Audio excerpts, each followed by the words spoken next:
Ok, então nós vamos estudar algumas técnicas de leitura e técnicas de produção de texto, tá bom? Eu vou dar uma introdução em cada uma dessas matérias e dizer por que elas são importantes. E a primeira coisa importante é parágrafo. O segredo de qualquer livro é entender o que é parágrafo, tá? Se você entender o que é parágrafo e entender o que é tópico frasal, aí meio caminho andado, tá certo? Então vamos lá, considerando essas coisas, o que é um parágrafo, um conceito de um parágrafo. É importante você lembrar o seguinte, que cada parágrafo só pode ter uma ideia, tá? Cada parágrafo só pode conter uma ideia. Isso é importantíssimo, isso é a chave, tá? A ideia central do parágrafo, a gente chama de tópico frasal, a ideia central do parágrafo. Ou seja, como é que isso funciona? Você, na verdade, coloca a ideia central lá no início e desenvolve o restante. O restante se desenvolve por argumentação, por comparação, por ilustração, por perguntas e respostas, do jeito que você quiser. Mas o que interessa? A ideia central. A ideia central. Bom, por que isso é importante? Eu fiz um exame uma vez para defesa de tese, chamava Qualifier. E eram 4 doutores que examinavam e faziam perguntas, tá? E o material para estudar eram 1.500 páginas em inglês. 1.500 páginas para estudar aquele material. Bom, se você é um estudioso, você sabe que não há como estudar 1.500 páginas. Não existe maneira de você estudar 1.500 páginas e memorizar aquilo. Ninguém consegue isso, ninguém faz isso. Isso humanamente falando, é impossível. Mas se você seguir as técnicas, eu achei a ideia central de cada parágrafo, certo? Da ideia central de cada parágrafo, eu sublinhei todo o livro, todo o material, 1.500 páginas, o tópico frasal, a ideia central. De lá eu vou fazer meu resumo. Então eu consigo com isso transformar 1.500 páginas em 50. Aí já é possível estudar. Eu dou uma lida geral, aprendo aquelas 50 e dou uma lida geral nas 1.500 páginas, eu vou ter argumentação na hora de fazer a prova. Então essa é a maneira de estudar com técnica. Agora, tem pessoas que sublinham todo o livro. Sublinhar todo o livro é equivalente a não sublinhar. Por quê? Porque você não sabe o que é importante. Qual a vantagem de você entender parágrafo?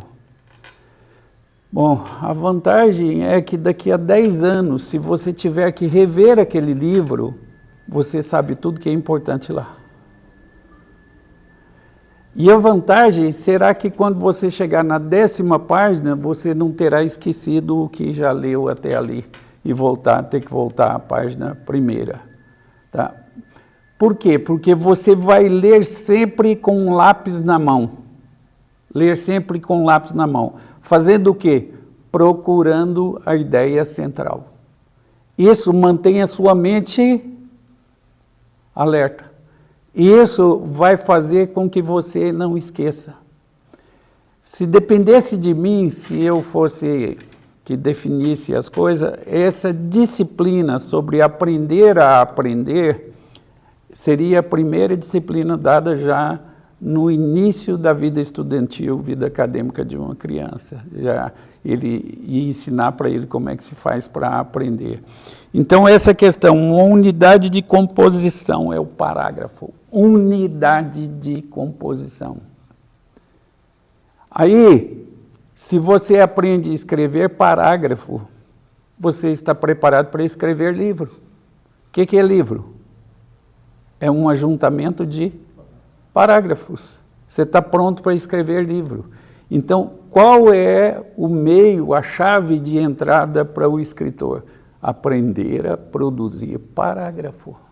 Não é aprender a escrever livro. Ele tem que aprender a produzir parágrafo. Tá? Então, quando se tem que fazer um trabalho, o que se deve fazer? Qual é a metodologia para que se saiba fazer um trabalho acadêmico? Bom, primeira coisa, você começa na leitura trabalhada.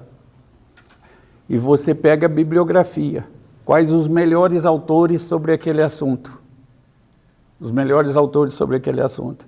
Aí você lê esse material, prepara esse material.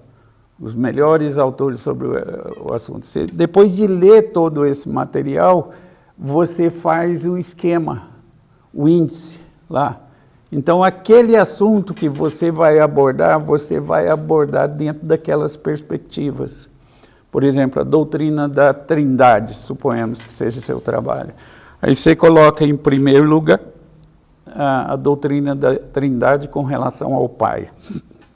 Segundo, a doutrina da Trindade com relação ao Filho. A doutrina da Trindade com relação ao Espírito. Terceiro. E depois você trata lá de a inseparabilidade das pessoas da Trindade.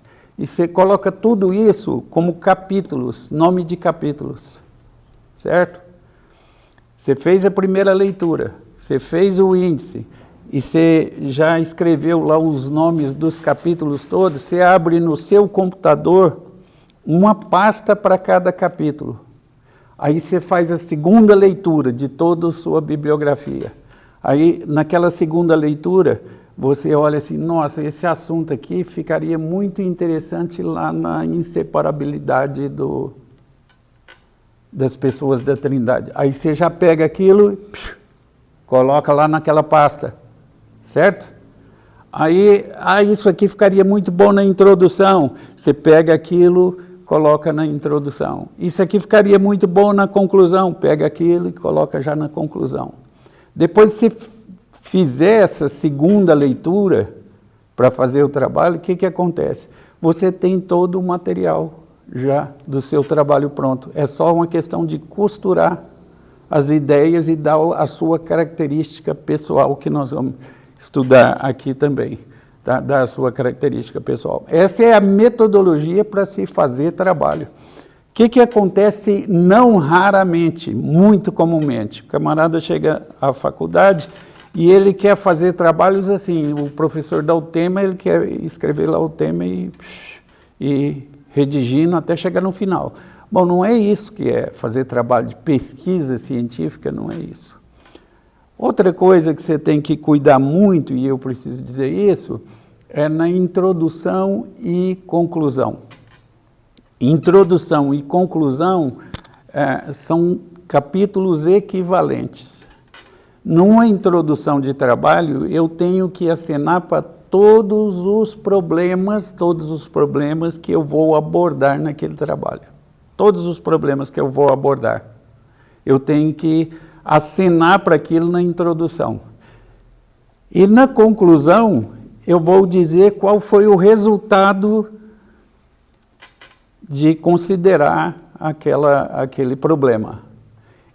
A introdução e a conclusão têm a mesma quantidade física de páginas. Tem que ter a mesma quantidade física de páginas. De forma que um examinador, ao ler o seu trabalho, ele lê primeiro a introdução e ele vê primeiro, na verdade, a bibliografia.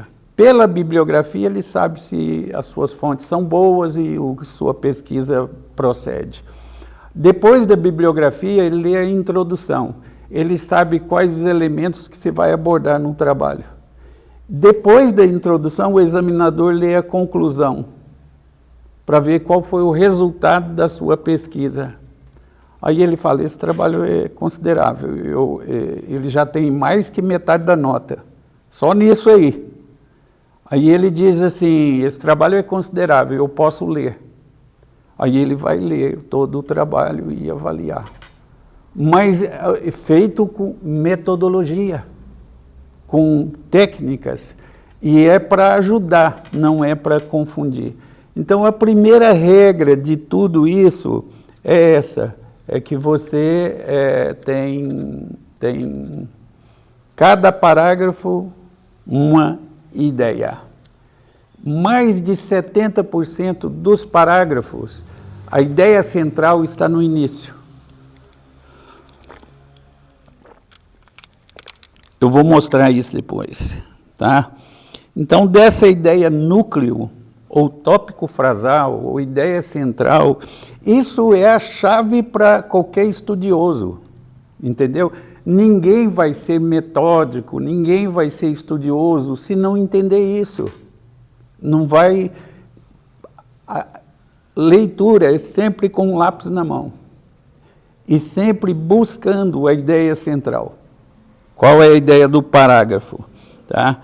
Aí dessa ideia central vem ideia secundária, vem tudo mais, mas isso é irrelevante. Se você sabe as ideias centrais, é disso que estamos falando, é disso que você precisa. Então, na página manuscrita ou impressa, indica-se o material de parágrafo, como você sabe, avançando um pouquinho o texto, né? E vou dar um exemplo aqui para você ver como é que é a ideia de parágrafo. Tá?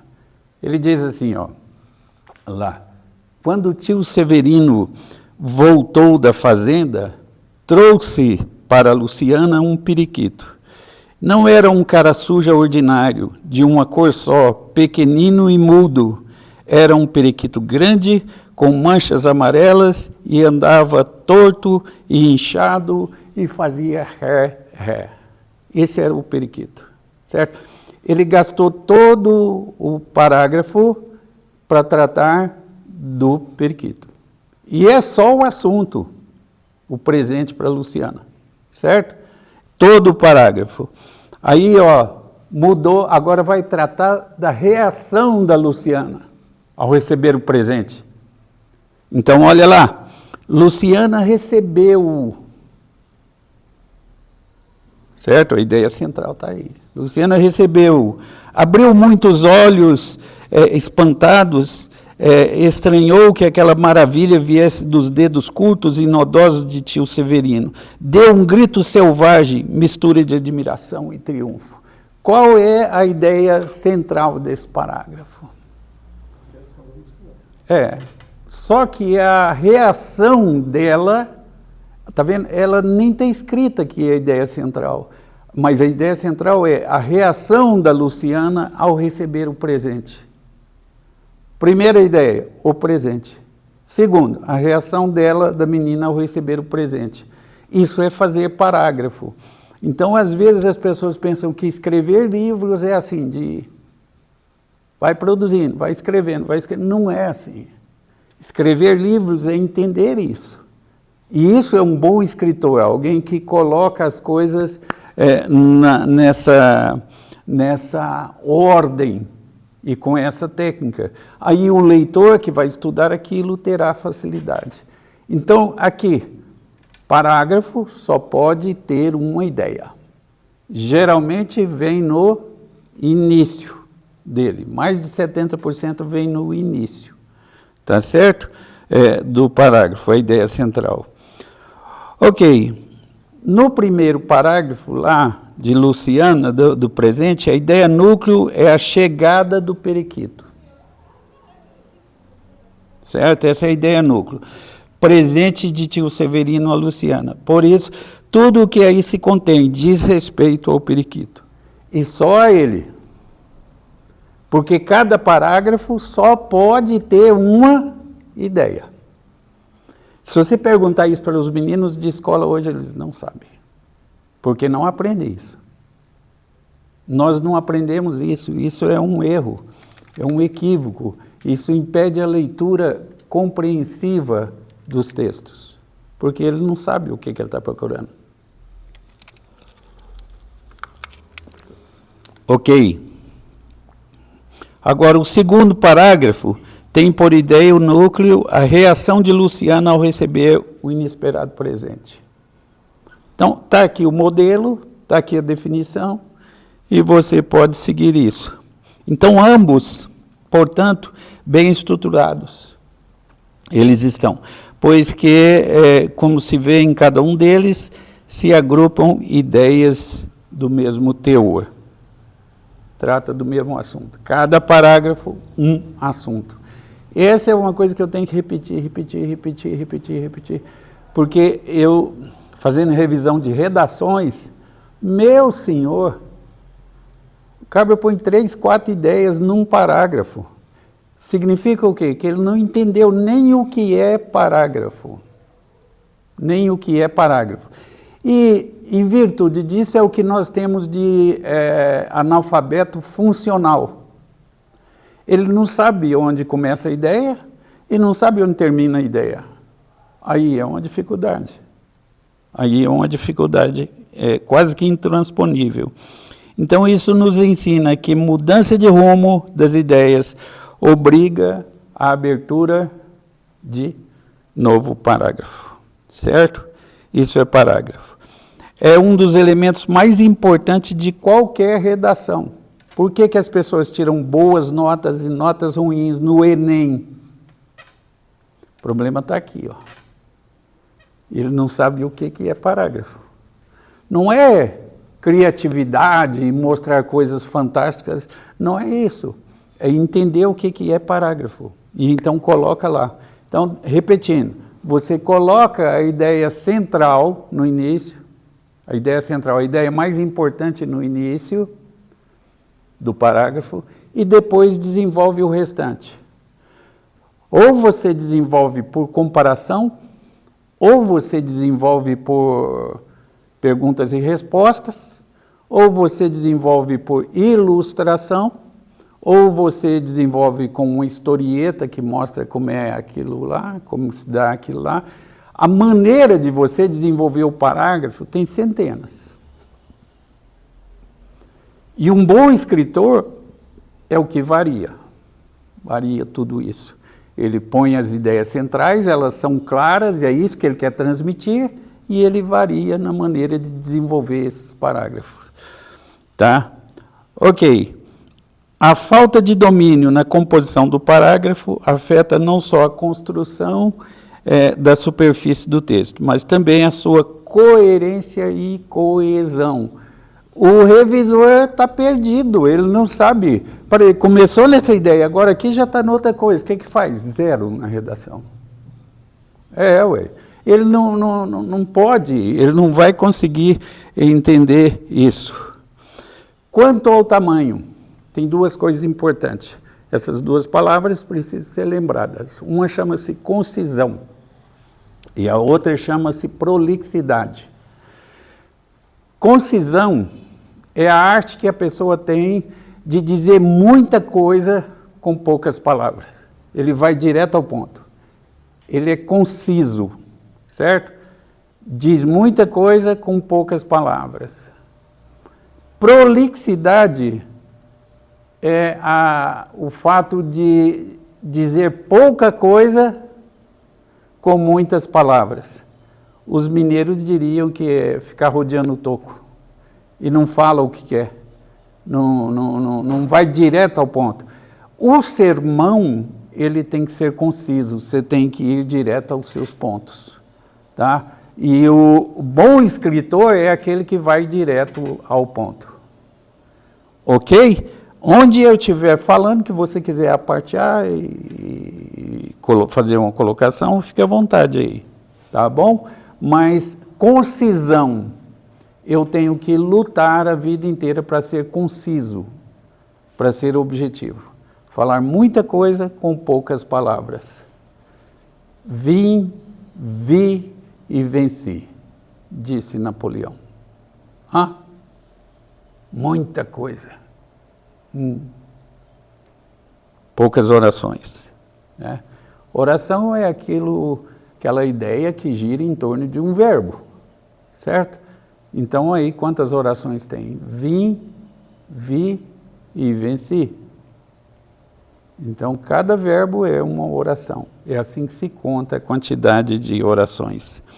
Tá? Os parágrafos, então, eles devem ser tão extensos quanto necessário para deixar a ideia central clara. Só isso. Deixou clara a ideia central? Fecha o parágrafo. Ok? E eles devem ser tão curtos quanto possível. E tão longos quanto necessário para que a ideia central seja clareada. Essa é a arte de escrever parágrafos. Os livros, revistas, jornal geralmente faz opção por parágrafo curto. As editoras hoje em dia recomendam aos seus autores que façam parágrafos curtos. Todos parágrafos curtos. Fica fácil de entender. Aqueles parágrafos muito longos, prolixos, a pessoa se perde naquilo e não sabe mais nem de que está tratando o parágrafo. Então, as editoras hoje requerem dos autores parágrafos curtos. Ok? Eu quero passar para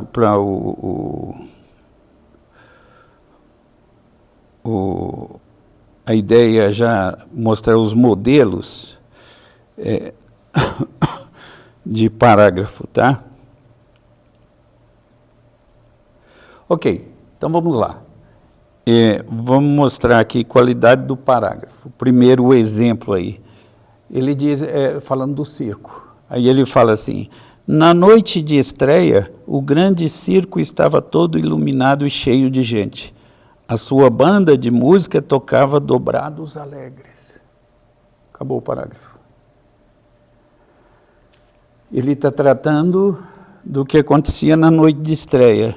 Aí depois ele vai tratar de como foi a função, como foi a apresentação.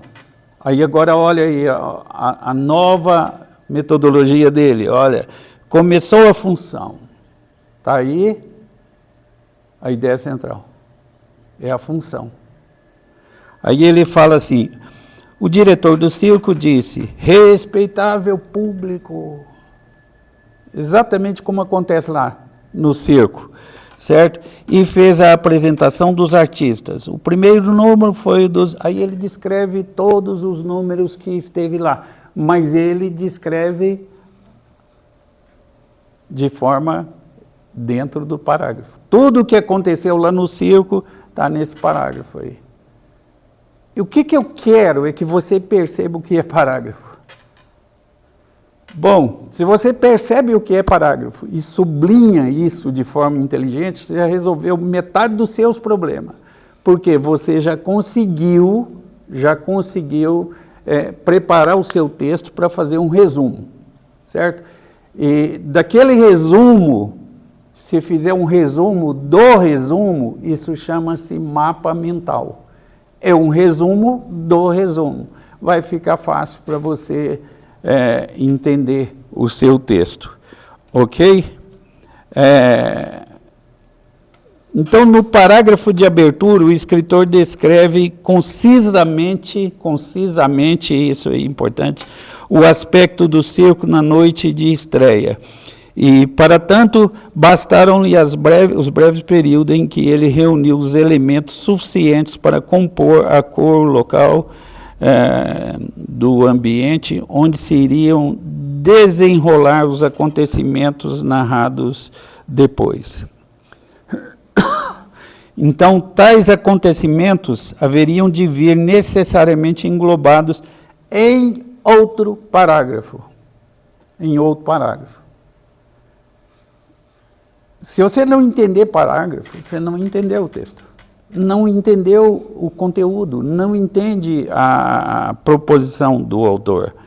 Então, fatos pertencentes a um só e única área de interesse e, portanto, interligados pelo sentido, o que lhes dá unidade. Então, se você não fizer isso, a coisa complica demais. Ok.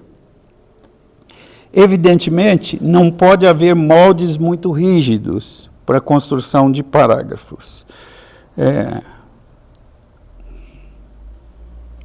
De maneira geral, ele começa por um ou dois períodos, quase sempre breves, em que se encerra a ideia núcleo.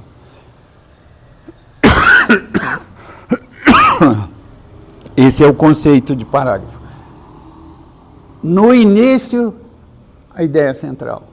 Depois, desenvolve. O que você vai ler quando você estiver lendo? O que você vai procurar? A ideia central. Isso já resolve muito dos seus problemas. Vai evitar que você, ao chegar na página de número 10, tenha se esquecido de tudo que leu. Por que você vai evitar que você esqueça? Porque a sua mente vai estar ligada lá. Você está procurando a ideia central. Mente da gente é você que controla. Tá? Você ouve um versículo bíblico e não decora. Tem maneiras. Por exemplo, você ouve uma piada no ônibus, dentro do ônibus, uma piada suja e imoral. E mesmo que você não queira aprender aquilo, você não esquece dela. O tempo todo. Não é assim? Música grudenta. Já viu falar em música grudenta? Você não tira da cabeça. Então, o que é isso? Significa que um estímulo foi provocado por aquele fato, por aquele ensino, que gravou em você de forma indelével, de forma... Então, é a maneira de estimular o seu cérebro. É a maneira de estimular o seu cérebro que vai definir isso. E o que é isso? É o tal do tópico frasal. Sem isso aqui, ó, você pode estar fazendo doutorado, se você não sabe isso aqui, você não sabe ler, não sabe produzir, não sabe escrever, não sabe passar o que você aprendeu. Ok, é o que se chama então de tópico frasal. O mais comum, porém, é que o seu conteúdo genérico vá ser em seguida especificado por meio de variados processos de explanação, e assim por diante. Esse tópico frasal, já falei bastante sobre ele, deixa para lá. Deixa eu ver aqui o que eu vou destacar aqui. Eu queria ver os modelos desses tópicos, e você vai ter todo o material, todo esse material, né? Então vamos ver, o primeiro é isso, tópico frasal, mais desenvolvimento por enumeração de detalhes, tá? Então, quando eu dou esse curso, eu dou exercício, mando a pessoa colocar lá a ideia central e desenvolver o restante por enumeração de detalhes. Ó, das diversas maneiras de desenvolver um tópico frasal, destacaremos um apoio dos exemplos abaixo, as que se apontam por mais usuais. Então, aí, ó, em negrito está o tópico frasal. É disso que nós estamos falando, é isso que você vai procurar. Tá? Mas para que estudar tópico frasal? Bom, sem isso, você não vai aprender ali e nem vai aproveitar as suas leituras. Aqui, o tópico frasal é qual aí? As coisas de fato iam-lhe agora admiravelmente. Estavam boas as coisas. Estava bom. Agora, aí ele vai provar isso, que as coisas iam bem agora. Olha aí como é claro isso aí. Então ele raciocina assim, tinha sua mesa boa e farta, um bom quarto de dormir, a mucama para lavar-lhe e engomar-lhe a roupa, um camarote no teatro de quando em quando, os domingos um passeio à cidade, e lá uma vez por outra, e em casa de alguma amiga, uma festa na casa de alguma amiga. Não se podia comparar a existência que levava agora com a peste de vida que curtira na rua do Resende. O que ele fez aqui para desenvolver o parágrafo? Ele explicou, enumerou as ideias. Se você olhar aí, só tem enumeração de ideias. Isso é escrever bem. Não é pegar e achar que é iluminado e começar a produzir. Não é isso. Escrever é uma arte difícil, para que seja proveitoso, é difícil. Então, isso é Aloísio de Azevedo. Agora, Veja essa aí, essa já é uma técnica diferente, é um desenvolvimento por paralelo e contraste. Contraste é uma comparação, certo? Então, agora veja aí o tópico frasal. O que diz aí, Felipe, o tópico frasal? Bastaria ler em Plutarco a vida de Demóstenes para sentir uma certa semelhança entre Rui e aquele que a cultura helênica apresenta como tipo clássico do orador. Isso, então, essa é a ideia, é o tópico frasal. É uma comparação, ele vai demonstrar isso com uma comparação entre a vida de Demóstenes e a vida de Rui Barbosa. Esse é o tópico frasal. Agora, veja aí, o escritor sempre mostra o tom do texto, é uma coisa que nós vamos ver aqui na última aula hoje, mas o tom do texto, ele puxa para o Rui Barbosa. Mas o que ele faz? É só uma comparação entre Demóstenes e Rui Barbosa. É isso que você propôs no início do seu cabeçalho. É assim que você faz sermão. Ou seja, você coloca lá a ideia que você quer passar para a igreja. Agora, como é que eu vou colocar isso no coração da igreja? Como é que eu vou... E aí você desenvolve isso lá, por argumentação, por comparação, por contraste. Aí ele diz aí, veja lá, até mesmo em certos detalhes se aproximavam, ou se aproximam. A compleição física doentia na mocidade, as dificuldades financeiras e sociais nos primeiros momentos, o cuidado e o apuro na composição dos discursos, une-se ainda mais uma luta de vida inteira contra a violência e a opressão, uma luta pela liberdade. Ambos viveram sempre a advertir os seus povos contra os perigos e as tentações dos tiranos. Ambos tiveram mais de honras das consagrações populares do que das oficiais. Mas de Demóstenes, conta-se que no exílio se tomou de fraqueza, enquanto em Rui o ânimo não se abateu em momento algum de adversidade. Ele está querendo exaltar Rui Barbosa. Qual é o tópico frasal? Comparação entre a vida de Demóstenes e a de Rui Barbosa. Então isso é escrever bem, você percebe isso? Percebe isso aí, Marinaldo? É assim que se escreve.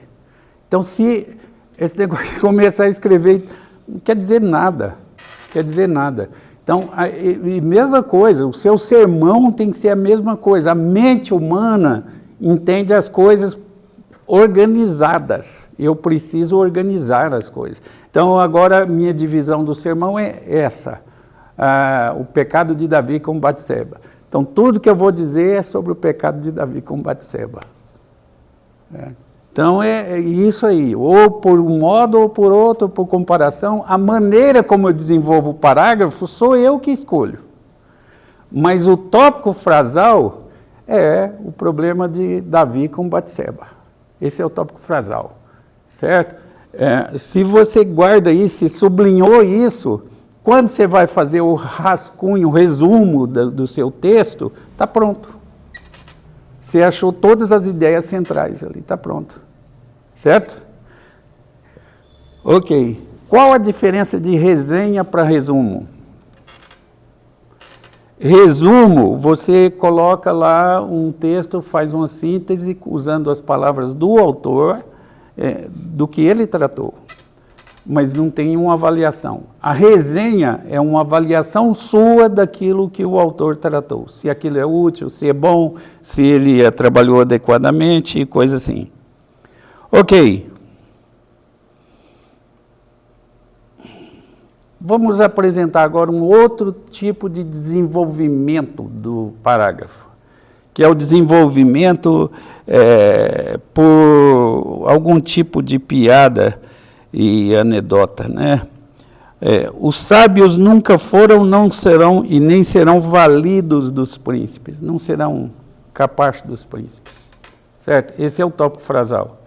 Aí, para demonstrar isso, ele diz, são inábeis observadores da etiqueta e cerimônia das cortes, não podem mentir nem adular, e a menos intrigar e cabalar para suplantar uns e precipitar outros, nem finalmente ocupar-se e tantas companhias, tantas conversações, né?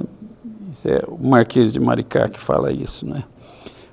O outro fala aqui sobre um desenvolvimento anedótico. Ele fala lá de o vício de filar livros não é somente brasileiro, e nenhum escritor, mesmo entre os maiores, se livra dos botes dos filantes. Agora ele vai demonstrar isso. Olha a historinha que ele conta. Um centro feminino qualquer da Inglaterra pediu a Shaw que lhe oferecesse algumas de suas obras para a biblioteca que estava organizando. Shaw respondeu em carta dizendo que um centro que não possuía 5 shillings para comprar um dos seus livros não merecia ser uma sociedade. E a presidente do centro não encavacou. Muito pelo contrário, vendeu o autógrafo do famoso escritor e apurou 10 libras. E comprou os livros. Então, ele desenvolveu a ideia central aqui com um parágrafo, certo? E assim, o outro que falava sobre quantos diabos há, ele desenvolveu com perguntas e respostas aqui, resposta à pergunta, como uma resposta à pergunta, quantos diabos há? Aí ele desenvolve. Pode falar. Eu estou percebendo, pastor, que descobrir essa ideia central ali e entender ela vai me ajudar. Nossa, não é pouco não. Porque às vezes eu estou vendo ali, pastor, a ideia central, né? Mas se eu conseguir parar nela e falar, não, eu quero entender o que ela... Isso não é pouco não, vai te ajudar, mas é muito, muito, muito mesmo, se você entender isso aí. Você precisa compreender até que ponto que isso vai te ajudar, porque é muita coisa. Muita coisa. Ok, perguntas? Então, tem muito mais material aqui e demonstração disso, tá?